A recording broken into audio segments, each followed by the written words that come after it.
جو میں نے دیکھا ہے پچھلی 3-4 دہائیوں میں ہم نے ریسرچ کے اوپر انویسٹمنٹ نہیں کی. ہمارا جو ریسرچ کا بجٹ ہے وہ ایگریکلچر کی GDP کا 0.18 ہے، نہ ہونے کے برابر ہے. انڈیا 0.67 ہے، چائنا 1% ہے، برازیل 1.75 ہے، جس وجہ سے انہوں نے ایگریکلچر میں گروتھ کی. آج اب یہ دیکھیں 92 میں ہماری کپاس کی پیداوار تھی 1,28,00,000 پہ اور انڈیا تھا 1,10,00,000 پہ. آج انڈیا 4 کروڑ پہ چلا گیا اور ہماری 46 لاکھ. یہی مین وجہ ہے کہ ہم نے اپنی امپورٹ بڑھا لی اور ایکسپورٹ کم کر دی. اور آج میں معذرت کے ساتھ کہوں گا، میں دکھی دل کے ساتھ کہوں گا کہ ہم زرعی ملک ہونے کے باوجود ہم گندم امپورٹ کرتے ہیں، ہم دالیں امپورٹ کرتے ہیں، ہم ایڈیبل آئل امپورٹ کرتے ہیں، ہم کپاس باہر سے امپورٹ کرتے ہیں، ہم سیڈ باہر سے امپورٹ کرتے ہیں. ہم نے کیا کیا اپنے ملک کے ساتھ؟ ہم نے کالونیاں بنا دی ہیں لیکن ریسرچ نہیں کی، اپنی زراعت نہیں بڑھائی. ہمارے پاس کوئی 18 ملین ایکڑ رقبہ پڑا ہے اس وقت خالی، جس کو ہم آباد کر سکتے ہیں، جس کے لیے ہم نے باقاعدہ آرمی چیف سے ریکویسٹ کی ہے کہ مہربانی کر کے دنیا میں کوئی تقریباً 19 ممالک میں یہ ہے کہ آرمی سپورٹ کرتی ہے ایگریکلچر میں، کسان اور جوان اکٹھے ہو کے کام کرتے ہیں. تو پاکستان میں بھی ایسا ہونا چاہیے. ہمارے ان کے پاس کیونکہ مشینری FWO کے پاس، اس مشینری کو لے کے ان رقبوں کو آباد کیا جائے تاکہ جس ریشو سے ہماری گروتھ بڑھ رہی ہے، ہماری آبادی بڑھ رہی ہے، اسی حساب سے ہماری ایگریکلچر کی گروتھ بھی بڑھنی چاہیے. یہ نہ ہو کہ کل کو ہم باہر سے ہمیں گندم نہ ملے تو ہم بیٹھے رہیں، ہمیں ایڈیبل آئل نہ ملے، ہمارے پاس پکانے کا تیل نہ ہو، ہمارے پاس کھانے کے لیے دالیں نہ ہوں، ہم ہر چیز تو باہر سے امپورٹ کر رہے ہیں. یہ وقت ہے سوچنے کے لیے کہ ہم اپنے غیر آباد رقبوں کو آباد کریں.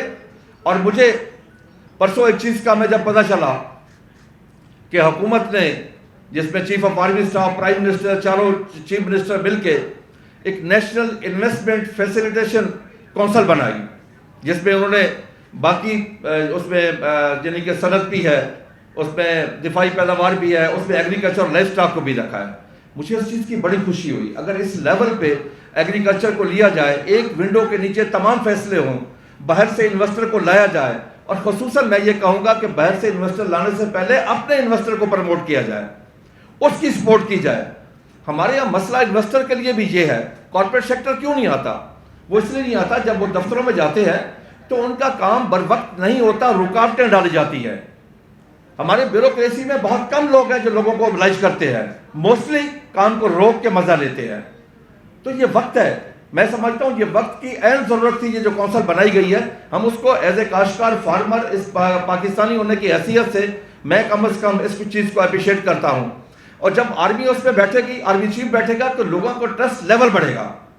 ویسے بھی اس ملک میں جب بھی کوئی ایمرجنسی آئی ہے، جس وقت بھی کوئی ایمرجنسی ہے، فرض کیا ٹڈی دل آیا تو آرمی نے ہماری سپورٹ کی، سیلاب آیا تو آرمی نے ہماری سپورٹ کی، زلزلہ آیا تو آرمی نے ہماری سپورٹ کی. اور جب کوئی بھی ایمرجنسی ہے، جب اب سمندری طوفان آ رہا تھا تب بھی ہم آرمی سے کام لے رہے تھے. اس وقت معاشی طور پہ بھی ایک ایمرجنسی ہے، تو اس وقت ان کو انوالو کرنا میں سمجھتا ہوں بہت ضروری ہے. چائنا میں موزے تن نے، جب چائنا بنا تھا، اس نے کسان اور جوان کو اکٹھا کر دیا تھا اس وقت زراعت پہ، کیونکہ اس کی وجہ یہ ہے کہ ہماری فوج کے وقت ہر وقت تو ساری فوج بارڈر پہ نہیں ہوتی.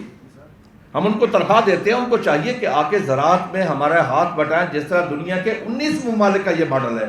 اور پاکستان میں اس وقت انتہائی ضروری ہے. غیر آباد رقبے ہم کاشتکار آباد نہیں کر سکتے، ہمارے پاس وہ مشینری نہیں ہے. ہماری پاک آرمی کے پاس وہ مشینری، وہ ساری سہولتیں ان کے پاس موجود ہیں. وہ آباد کرے، کارپوریٹ سیکٹر کو دے، کاشتکاروں کو دے، تاکہ وہ رقبہ آباد ہو سکے.